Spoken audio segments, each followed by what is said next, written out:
모든 만물의 근원이 되어주시고 모든 생명의 주인 되어주시는 여호와 하나님 앞에 무릎 꿇고 기도합니다.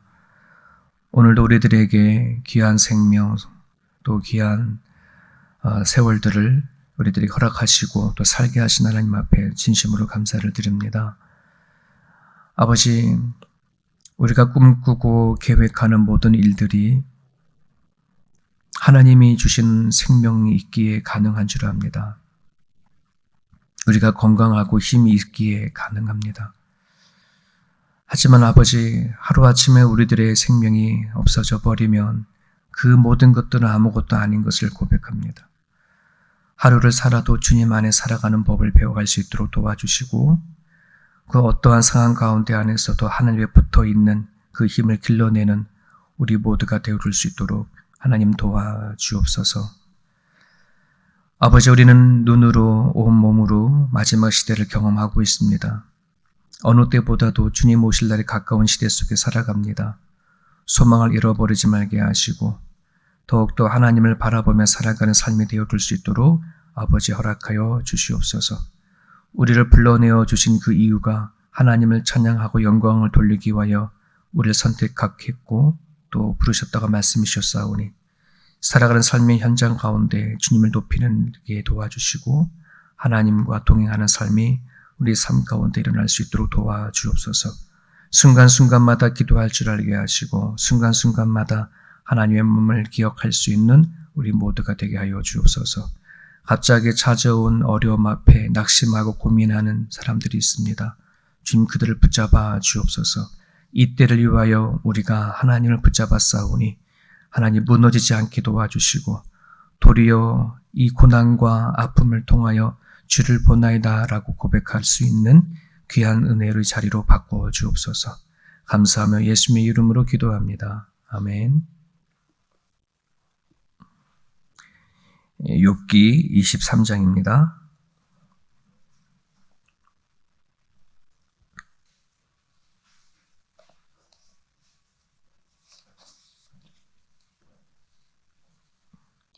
욥기 23장 1절부터 우리 마지막 절까지 같이 읽겠습니다. 욥이 대답하여 이르되 오늘도 내게 방황하는 마음과 근심이 있나니 내가 받는 재앙이 탄식보다 무거움이라. 내가 어찌하면 하나님을 발견하고 그의 초소에 나아가랴. 어찌하면 그 앞에서 내가 호소하며 변론할 말을 내 입에 채우고 내게 대답하는 말씀을 내가 알며 내게 이르시는 것을 내가 깨달으랴. 그가 큰 권능을 가지시고 나와 더불어 다투시겠느냐? 아니로다. 도리어 내 말을 들으시리라. 거기서는 정직한 자가 그와 변론할 수 있은즉 내가 심판자에게서 영원히 벗어나리라. 그런데 내가 앞으로 가도 그가 아니 계시고 뒤로 가도 보이지 아니하며 그가 왼쪽에서 일하시나 내가 만날 수 없고 그가 오른쪽으로 돌이키시나 배울 수 없구나. 그러나 내가 가는 길을 그가 아시나니 그가 나를 단련한 후에는 내가 순금같이 되어 나오리라. 내 발이 그의 걸음을 바로 따랐으며 내가 그의 길을 지켜 치우치지 아니하였고 내가 그의 입술의 명령을 어기지 아니하고 정한 음식보다 그의 입의 말씀을 귀히 여겼도다. 그는 뜻이 일정하시니 누가 능히 돌이키랴. 그의 마음에 하고자 하시는 것이면 그것을 행하시나니 그런즉 내게 작정하신 것을 이루실 것이라. 이런 일이 그에게 많이 있느니라. 그러므로 내가 그 앞에서 떨며 지각을 얻어 그를 두려워하리라. 하나님이 나의 마음을 약하게 하시며 적는 자가 나를 두렵게 하셨나니 이는 내가 두려워하는 것이 어둠 때문이나 흑암이 내 얼굴을 가렸기 때문이 아니로다. 아멘. 욥을 묵상할 때마다 이런 생각을 해보게 됩니다. 성경에 욥기가 없었다면 어떻게 했을 뻔했을까? 각자 개개인마다 찾아오는 고난들, 고통들, 흑암들, 우리 인생 가운데 이런 일들은 없을 수가 없는데 정말 기가 막힌 일들이 가정마다 찾아왔었을 때에 어떻게 이런 걸 해석하고 이해할 수 있을까? 이 욥기가 없었다라면. 참 성경이 여러 해 하나님의 은혜의 말씀이 많지만 참 욥기를 다 접할 때마다 너무 다행스럽다. 욥기를 통해져서 우리에게 닥치는 고난을 이해하고 또 답을 찾아가는 길을 안내해 줬기 때문에 참 너무나 힘이 되어지는 그런 메시지입니다. 좀 전에 제가 기도할 때도 우리 이영경 집사님에게 나누어져 드렸지만은 또 그분에게 닥쳐온 갑자기 찾아온 이해할 수 없는 까닭없는 그 아픔이고 고난이지 않습니까? 그래서 욥의 묵상을 하면서 우리는 욥의 그 고난과 아픔을 통해 주께 나아가는 것을 가지고 우리는 권면하고 위로하고 또 하나님의 마음을 전달할 수 있기에 어디 찾아뵙고 기도할 때 저 개인적으로 참 많은 힘이 되고 위로가 됐어요. 하나님 이런 때를 위해서 우리에게 이런 말씀을 주셨구나 이런 생각을 해보게 되어지죠. 자, 엘리바스 친구들이 계속해서 몇 번이고 욥에게 다가와서 얘기하죠. 너가 지은 죄가 있다. 까닭 없이 이런 일들이 없을 거야. 라고 정말 무리한 판단을 하고 마치 본인이 모든 것을 다 알고 있는 것처럼 하나님께서 그렇게 하시는 거라는 확신을 갖고 있는 것처럼 그렇게 욥에게 말을 하잖아요. 그런데 욥은 그 부분에 대해서 받아들이지 못하는 거예요. 오늘도 우리 말씀을 보지만 욥에게 자기가 느껴지고 만난 하나님이 어떤 하나님인지 너무나 잘 알기에 그 하나님이라면 나를 만나주신 하나님이라면 나를 이렇게 까닭 없이 두지는 않을 거야 이런 마음이 있었기 때문에 그렇겠죠. 자, 그래서 2절에 보면 이런 말이 있습니다. 오늘도 내게 반항하는 마음과 근심이 있다. 이 말은 어떤 말이냐면은 지금 사람이든 하나님이든 내가 고통이 너무나도 힘드니 자신에게 뭐라고 말하면 확 되돌아버리고 싶어 뭐 이런 말이 되는 거예요. 하나님을 모르는 게 아니잖아요. 욥이. 하나님도 믿어왔고 너무나 잘하는 섬기고 살아왔는데 자기에게 닥친 고통의 아픔이 너무나 크다 보니 이젠 친구들의 그 말조차도 들리지 않고 말대꾸도 하고 싶지 않은 그런 심정이고 어쩌면 욥에게 있는 마음이라고 한다면 죽고 싶은 마음이 더 클 거라고 생각이 되죠. 근데 그거마저도 안 되는 거예요. 자기 뜻대로. 얼마나 기가 막힌 상황 속에 있나 이런 생각을 좀 해보게 되어집니다.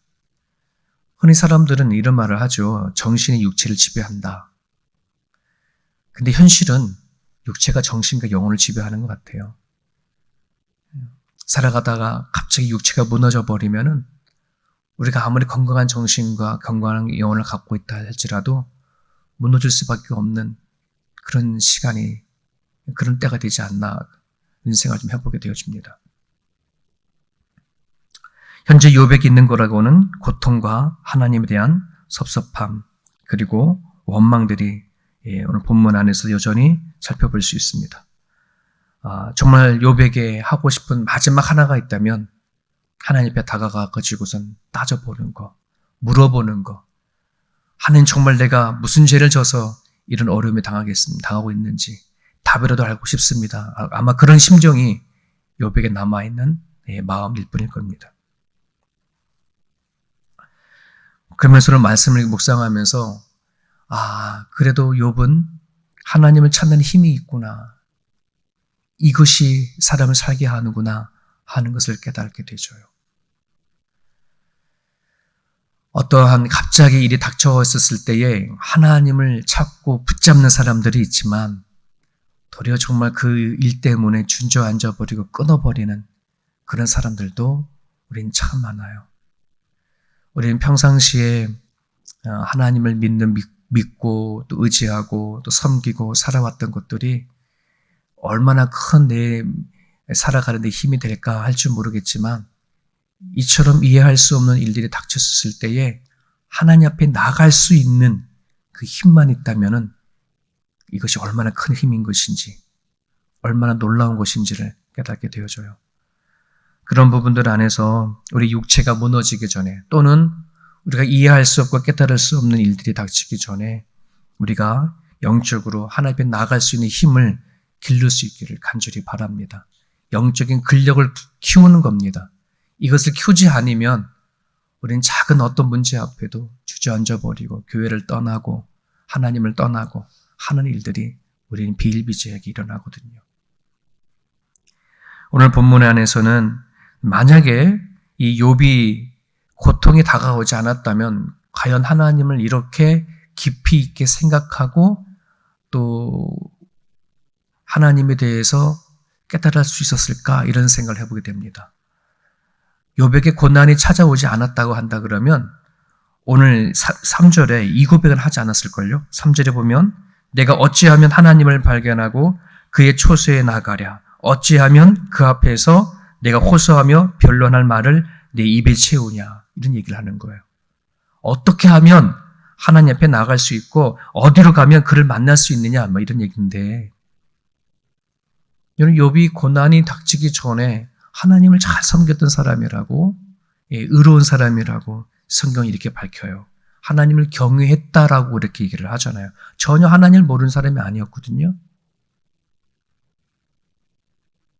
아마 고난과 이러한 어려움을 닥치지 않았다 그러면 내가 하나님을 어디로 가야 만날 수 있냐? 어떻게 하면 이 문제를 해결할 수 있어? 아마 이런 느낌을 하진 않았을 거예요. 여전히 그냥 하나님이 내 곁에 계신 거라고 생각을 하며 살았을 겁니다. 그런데 생각하지 못하는 아픔을 닥치면 하나님이 떠나간 것 같고 하나님이 나한테 섭섭해하는 것 같고 나에게 길을 잡는 것 같고 안 보이는 것 같고 막 그러잖아요. 오늘 본문에 욥이 그런 상황 가운데 뭐라고 얘기하냐 그러면 이렇게 말합니다. 6절에 그가 큰 권능을 가지시고 나와 더불어 다투시겠느냐? 아니로다. 도리어 내 말을 들으시리라. 하나님 듣고 계신다. 친구들이 와서 그러지 않습니까? 회개해라. 돌이켜라. 돌이키면 하나님을 너가 만날 거야.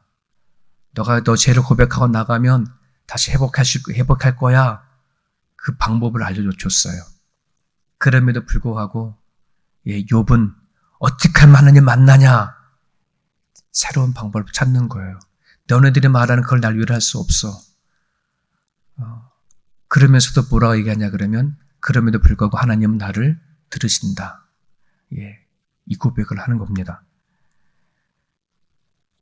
욥이 하나님 앞에 버틸 수 있는 힘, 친구들이 자기의 수많은 말로 자기의 아픈 부분들을 더 아프게 하는 상황 가운데 안에서도 여전히 하나님을 붙잡을 수 있는 그 힘, 그것은 바로 하나님이 나의 기도를 들으신다. 내 속에 어떤 생각을 하고 있는지 하나님이 들으신다. 이것이 욥을 견디게 하는 힘입니다. 오늘도 우리가 기도하는 이유는 하나님이 들으신다고 하는 믿음 때문이라고 생각이 되어집니다. 이 믿음이 아니면 우리가 하나님 앞에 드려지는 모든 예배나 기도는 공허한 예배가 되어지고 그냥 공허한 기도가 될 수밖에 없습니다. 여러분, 하나님이 여러분들의 입술로 고백하는 그 작은 신음 안에로 들으신다는 사실을 믿는 믿음이 있을 수 있기를 바라고요. 그 믿음에 대한 확신이 있어야 우리의 기도줄이 끊어지지 않습니다. 하나님 앞에 붙어 있을 수 있는 힘이 기도에 있다는 사실을 꼭 기억할 수 있기 바랍니다. 기도가 멈춰있는 사람들, 기도의 힘을 모르는 사람들은 다시 한번 내가 고백하고 내 마음속에 생각하는 모든 것들을 아시는 분이 하나님이라는 사실을 고백하고 기도했으면 좋겠습니다. 욥은 10절에 또한 하나님에 대해서 이렇게 고백합니다. 내가 가는 길을 그가 아시나니 그가 나를 단련한 후에는 내가 순금같이 되어 나오리라. 정말 유명한 고백이죠. 이 가사를 말씀을 가지고 찬양을 이렇게 만들어진 곡도 있긴 하는데요. 자, 그런데 내가 가는 길을 그가 아시나니 그가 나를 단련한 후에 내가 승근같이 되어 나온다. 이제 자기 자신의 이 처지와 상황을 다 이해하고 받아들이고 하나님 앞에 나가가는 것처럼 우리는 이 말씀을 보면 그렇게 알고 있어요. 그러나 이 말 안에는 여전히 욥이 가지고 있는 탄식이 있고 하나님에 대한 원망이 있어요. 그래서 이 대목은 하나님에 대한 원망과 함께 하나님을 인정할 수 없는 복잡한 생각이 섞여져 있는 대목이에요. 그 뒷부분에 뭐라 얘기하냐 그러면 나의 발이 그의 걸음을 따라갔다. 하나님이 다 간 길을 나는 따라갔고 하나님의 길을 나는 벗어나지 않으려고 나는 흔들리지 않았다. 하나님의 말씀의 명령을 어기지 아니하였고 그의 말씀을 귀하게 여기며 나는 살아갔어. 이런 거예요. 그런데 어떻게 이런 일이 일어날 수 있을까? 하나님께서 나를 단련하시려고 이러는가 보다. 이런 마음이 있을지 모르겠지만 그 앞에 보세요. 8절부터 9절, 이 두 구절을 보게 되어지면 그 앞에 무엇을 먼저 합니까? 하나님을 찾아도 찾을 수가 없어. 나를 단련하신다고 한다 그러면 그 하나님 좀 만났으면 좋겠고 그 하나님이 내 이 어려운 이 상황 속에서 직접 나한테 다가와 주셔서 내가 이렇기 때문에 너를 이렇게 훈련하는 거야 라고 말씀만 해주시면 참 좋겠는데 그런 말도 없는 거였잖아요. 여러분, 우리도 하는 믿음 생활을 하다 보면 참 이럴 때가 있습니다. 인정하고 싶지 않은데 인정해야 할 때가 있습니다. 우리 아까 하엘을 놓고 기도 부탁을 드린다고 하잖아요.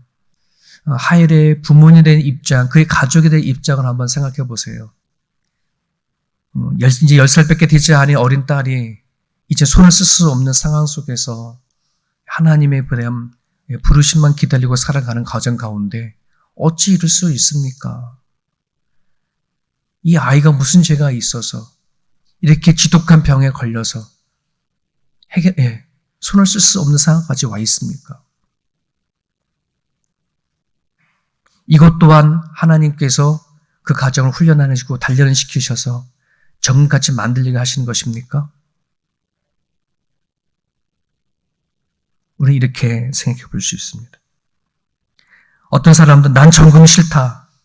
그냥 안 아팠으면 좋겠다. 그냥 아무 일도 일어나지 않았으면 좋겠다. 어쩌면 우리가 하나님 앞에 바라고 원하는 것이 이런 것일지도 모르겠습니다. 여러분, 지금 욥은 하나님은 나를 아신다. 내 기도를 들으시고 나를 아신다.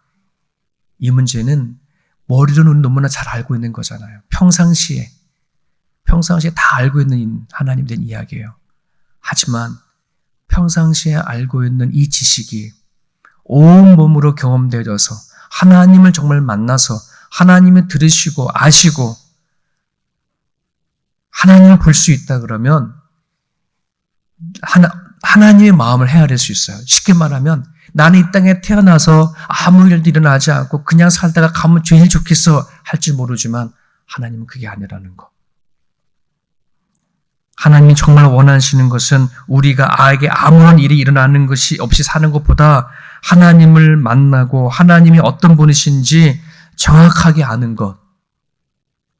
하나님이 이걸 더 원하신다 생각해요. 이게 영원이고 영생이기 때문에 그렇습니다. 우리는 네가 이 땅에 살아날 동안에 편히 살았으면 좋겠어. 하나님 아니? 라고 얘기를 합니다. 이 땅에 살면서 너가 나를 정말 깊이 알았으면 좋겠어. 실질적으로 나를 만났으면 좋겠어. 이게 하나님이 우리에게 원하시는 부분들입니다. 우리가 머리로 하나님은 내 모든 말씀을 들으신다. 나를 아신다. 머리로 아는 것만이 아니라 어떠한 상황 가운데 안에서도 하나님은 실질적으로 나와 함께 역사하시고 들으신다는 그것을 알기를 원하시는 분이 하나님이십니다. 왜냐하면 우리가 이 땅에 영원히 살 땅이 아니기 때문에 그렇습니다. 탄식하고 원망하지만 하나님을 인정할 수밖에 없는 이 욥의 이 심정, 나중에 뒷부분에 가게 되어져 버리면 하나님을 만났을 때에 모든 것을 완벽하게 경험하게 되어지고 도리어 그 자리에서 감사하고 찬양하게 되어지죠. 마지막 13절과 14절을 보게 되어지면 욥은 하나님에 대해서 이렇게 고백합니다. 하나님의 뜻은 바꾸지 않으신다. 하나님이 하고자 하시면 다 하신다. 내게 작정하는 것을 이루시는 하나님이다라고 욥은 또한 하나님에 대해서 이런 고백을 합니다. 그러면서 15절과 16절, 17절까지를 보게 되어지면 욥이 알고 깨달은 하나님으로 인해서 자기 자신이 두려워하는 것이 있는데 흑암이나 이 아픔이 두려움이 아니라 하나님 자체가 두렵다라고 나중에 이렇게 고백을 하게 되어지죠. 여러분 16절을 한번 보게 되어지면 하나님이 나의 마음을 약하게 하시며 전능자가 나를 두렵게 하셨다 하는 이런 고백을 합니다. 그러기에 나는 하나님이 두려워. 내 안에 닥친 고난과 아픔보다 더 두려운 것이 하나님이야. 이렇게 얘기를 합니다. 여러분 욥기 1장에 가게 되어져 버리면 하나님과 욥의 관계는 너무 아름다운 관계입니다. 서로 사랑하고 신뢰하는 관계입니다. 인간의 편에 생각해 봤을 때 욥이 하나님 어떻게 이 사랑하는 자에게 이렇게 할 수 있을까 생각할 줄 모릅니다. 하나님이 욥이 미워서 싫어서 이런 일 주는 게 절대 아니죠. 하지만 욥은 자기 고난 앞에 아픔 앞에 하나님에 대한 오해가 있습니다. 자기를 마음을 약하게 만들고 힘들게 만들어서 하나님을 두려워하게 하는 그런 분이 아닌가 하는 그런 부분들이에요. 여러분 이 마음 안에 이 말씀 안에는 하나님의 욥이 말하는 이 하나님에 대해서 맞기도 해요. 맞아요. 뭐 들으시고 아시고 하나님 작정하신 데 다 하세요. 자 그런데 그런 하나님이 과연 우리에게 두려워하는 하나님인가? 그렇지 않아요. 하나님을 만나기 전에는 어쩌면 우리들의 생각과 우리들의 마음대로 하나님을 생각할 경우가 되게 많아요. 그러기에 저와 여러분들에게 부탁드리고 싶은 것은 하나님을 정말 인격적으로 만날 수 있는 기도를 꼭 드렸으면 좋겠습니다. 그래야 내가 알고 있는 하나님을 내 마음대로 평가하거나 생각하지 않기 때문에 그렇습니다. 우리는 내가 가지고 있는 지식과 경험과 삶을 가지고 때로는 하나님에 대한 부분들을 난도질할 때가 있습니다. 하나님은 이런 분이야 저런 분이야 추측하고 내 생각 속에 하나님을 가둬버릴 때가 참으로 많습니다.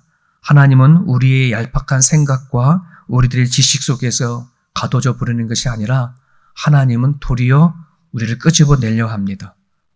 우리가 생각 속에서 끄집어내줘서 하나님이 어떠한 분이신지를 드러내시고 원하십니다. 하나님 우리를 겁주려는 분이 아니라 사랑의 관계 속에서 이 욥의 고통을 이해하고 해석했으면 좋겠습니다. 오늘 우리에게 닥친 여러 가지 문제들이 있을 거예요. 이해되지 못하는 문제가 있고 아픔들이 있을 때 하나님 이 일을 가지고 나를 도대체 왜 이러십니까? 라고 하는 질문을 던지기 전에 하나님은 항상 사랑이셔요. 그 안에서 우리가 하나님 마음을 헤아릴 수 있도록 인격적인 하나님을 만날 수 있도록 이 아침 여러분들이 기도해 주셨으면 좋겠고 또 여러분 주변에 여전히 고통과 또 여러 가지 문제 속에서 힘겹게 살아가는 사람들이 있다면 그 문제를 가지고 하나님이 그 사람을 치려고 하는 것이 아니라 사랑의 관계 속에서 관계 맺기 위한 하나의 도구라고 여러분들이 같이 권면해 주시고 기도해 주셨으면 좋겠습니다. 하나님 주신 말씀 붙잡고 같이 한번 기도하기 원합니다.